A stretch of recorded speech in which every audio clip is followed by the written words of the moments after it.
welcome back to the foyer of the House of Commons. You just had a shot of Jack Layton there a minute ago, getting scrummed after question period.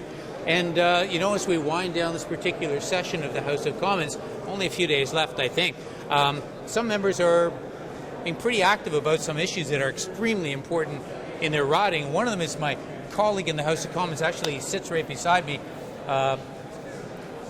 counseling me, telling me how to be a good Liberal. I need all the help I can get. The Hon.Robert Thibault. Robert, you were Minister of Fisheries. Fisheries and NACOA. And NACOA, right. Yeah. Well, an experienced parliamentarian, and you're fighting right now for a specific issue that affects your riding. It's the Pierson Peacekeeping Centre, right, which is in a former naval base. Yes. Right? Tell us the situation on that.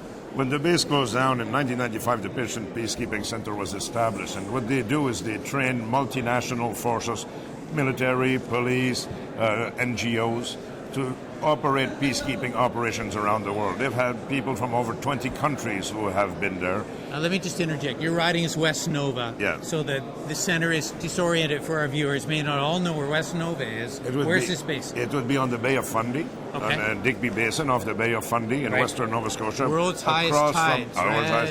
Across from St. John, New Brunswick. Okay. Would be the easiest way to describe it. Okay, good. Yes, and they've been training people from over 20 countries that come at that facility there. They also have a campus or office on the campus of the University of Carleton as well as University of Montreal. They also give some training out of country in other countries, financed by the federal government by 3 departments.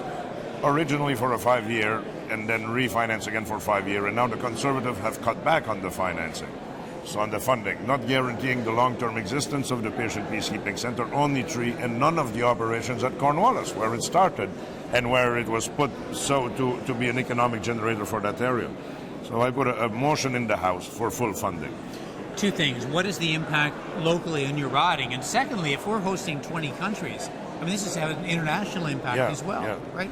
The Pierson Peacekeeping Centre is very important. It's been able to have some interactions with people from all continents working in peacekeeping operations, and people who get to work together in the future again. They get to know one another, we get to understand one another.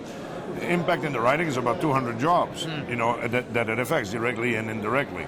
So because I put that motion in the House, Department of Defense came through that very evening and did the funding for this fall. They announced some courses this fall. But the shortfall is still about $1 million per annum from what was promised by the federal government to the Pierson Peacekeeping Centre in the form of buying service at that facility. All right, well, good luck with that, Robert. I want to ask you, while I got you here, what is the state of our fishery? Well, the state is actually quite good. There are areas of the fishery that have great challenges, but our exports are very good, and some of the sectors are quite fine. It is a cyclical industry, and in different species you can have some different situations, positive or negative, depending on the years. Generally speaking, now the big concern within the fisheries is the new Fisheries Act and the order on licenses that the minister has announced. It's created a lot of uncertainty within the industry, giving the industry difficulty in preparing for the future or planning for the future. Okay, thank you, Robert. The only fish we know about in Halton are in Loblaws. Yeah, well, they come from somewhere. But we're thankful for it. Thanks for watching MPtv.